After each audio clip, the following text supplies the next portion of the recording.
Epistemología y método inductivo. Un viaje a través de la historia de la ciencia. Este análisis explorará la relación entre la epistemología, la rama de la filosofía que estudia el conocimiento, y el método inductivo, un enfoque fundamental en la construcción del conocimiento científico. Abordaremos este tema examinando la historia del método inductivo, sus fortalezas y limitaciones, y su impacto en la evolución del pensamiento científico. El método inductivo, de Bacon a Hume. El método inductivo, en su forma más básica, busca inferir leyes generales a partir de la observación de casos particulares. Su origen se remonta al siglo XVII con Francis Bacon, quien propuso un modelo de investigación basado en la observación sistemática de la naturaleza, la formulación de hipótesis y la confirmación a través de la experimentación. Bacon creía que la ciencia debía liberarse de las preconcepciones y las ideas preconcebidas, y que la observación empírica era la única fuente legítima de conocimiento. Sin embargo, el método inductivo no estuvo exento de críticas.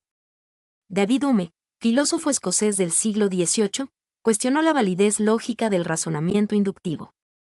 Hume argumentó que, aunque la experiencia nos muestra patrones repetidos, no hay garantía de que estos patrones se mantengan en el futuro. La inferencia de leyes generales a partir de un número finito de observaciones, según Hume, no está justificada lógicamente.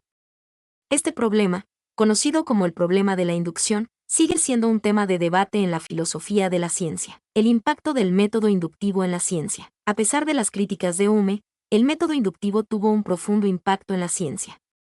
Isaac Newton, considerado uno de los científicos más influyentes de la historia, utilizó el método inductivo para desarrollar sus leyes del movimiento y la gravitación universal. Newton observó los movimientos de los cuerpos celestes y terrestres, formuló leyes que describían estos movimientos, y las confirmó a través de la experimentación. El éxito de Newton en la aplicación del método inductivo consolidó su posición como un modelo de investigación científica.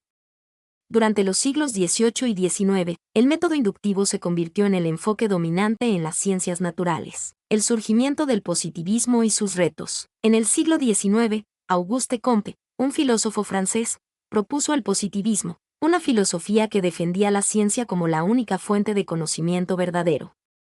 Comte creía que la ciencia debía limitarse a la observación y la descripción de los fenómenos, y que la búsqueda de explicaciones metafísicas o teológicas era inútil. El positivismo tuvo una gran influencia en la ciencia y la sociedad del siglo XIX, pero también enfrentó críticas.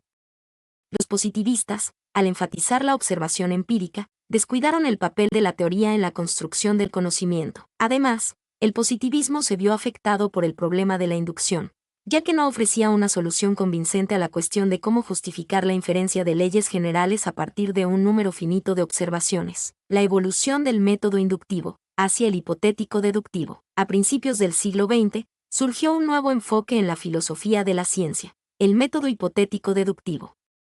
Este enfoque, desarrollado por filósofos como Karl Popper, reconoce que la ciencia no se limita a la observación y la inducción, sino que también involucra la formulación de hipótesis y la deducción de predicciones que pueden ser contrastadas empíricamente. El método hipotético deductivo se basa en la idea de que las teorías científicas no pueden ser verificadas, pero sí pueden ser falsadas mediante la experimentación.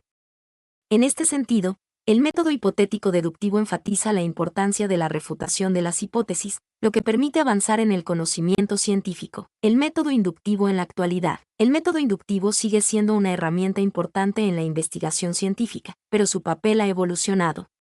En la actualidad, la ciencia se basa en una combinación de métodos inductivos y deductivos, así como en otros enfoques, como la inferencia a la mejor explicación. El método inductivo sigue siendo útil para generar hipótesis y para identificar patrones en los datos. Sin embargo, es importante recordar que la inducción no puede proporcionar una prueba definitiva de la verdad de una teoría. La ciencia avanza a través de un proceso continuo de conjetura, refutación y revisión de las teorías. Conclusiones. La epistemología y el método inductivo han tenido una relación compleja y evolutiva. El método inductivo ha sido fundamental en la construcción del conocimiento científico, pero también ha enfrentado críticas por sus limitaciones lógicas. La ciencia moderna se basa en una combinación de métodos, incluyendo el inductivo, el deductivo y otros enfoques, para avanzar en el conocimiento. El debate sobre la epistemología y el método inductivo continúa, lo que refleja la naturaleza dinámica y en constante evolución del conocimiento científico. ¿Cuáles son las principales críticas al método inductivo? El método inductivo, que infiere leyes generales a partir de la observación de casos particulares, ha sido objeto de importantes críticas a lo largo de la historia de la ciencia. Estas críticas se centran en la validez lógica del método y en sus limitaciones para la construcción del conocimiento científico. 1. El problema de la inducción. Una de las críticas más fundamentales al método inductivo es el problema de la inducción, planteado por David Hume.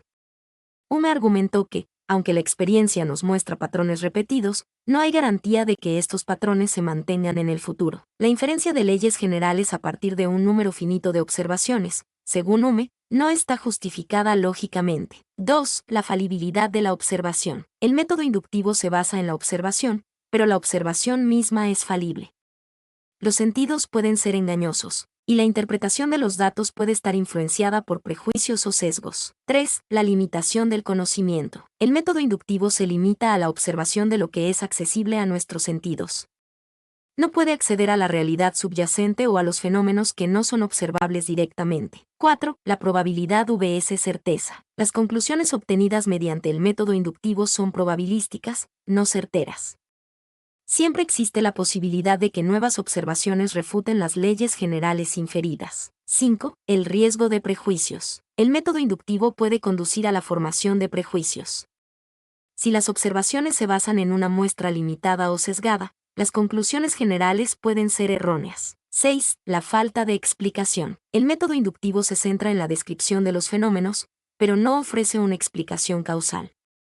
No puede explicar por qué se producen los patrones observados. 7. La limitación del positivismo. El positivismo, que defendía la ciencia como la única fuente de conocimiento verdadero y se basaba en el método inductivo, ha sido criticado por su excesivo énfasis en la observación empírica y por su descuido del papel de la teoría en la construcción del conocimiento. En resumen, el método inductivo, a pesar de su utilidad en la investigación científica, presenta importantes limitaciones que han sido ampliamente discutidas por la filosofía de la ciencia. El problema de la inducción, la falibilidad de la observación, la limitación del conocimiento, la probabilidad de las conclusiones, el riesgo de prejuicios, la falta de explicación y la limitación del positivismo son algunas de las críticas más relevantes. ¿Hay ejemplos de falacias inductivas? Sí, existen muchos ejemplos de falacias inductivas.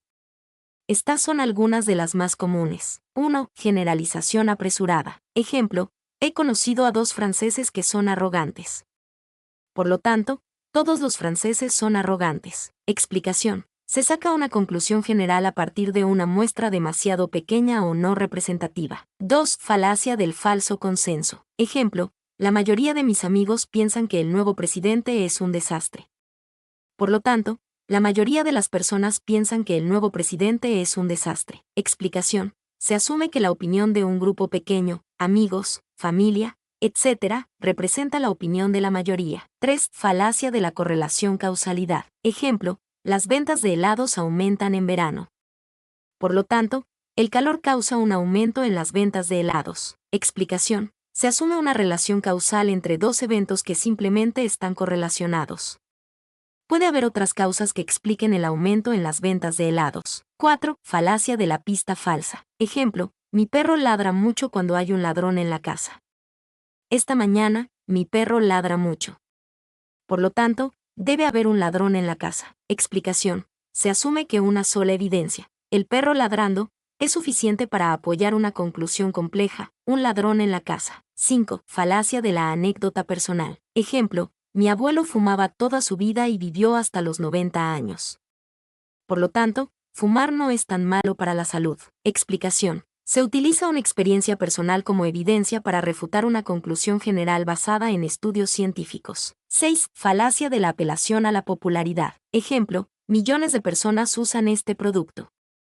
Por lo tanto, debe ser bueno. Explicación. Se asume que la popularidad de un producto o idea es una prueba de su calidad o validez. 7. Falacia de la apelación a la autoridad. Ejemplo, mi profesor de física dijo que la teoría de la relatividad es incorrecta. Por lo tanto, la teoría de la relatividad es incorrecta. Explicación. Se asume que la opinión de una autoridad es una prueba irrefutable, sin considerar otros argumentos o evidencia. Es importante recordar que las falacias inductivas no son necesariamente argumentos falsos, sino que son argumentos que no están bien respaldados por la evidencia.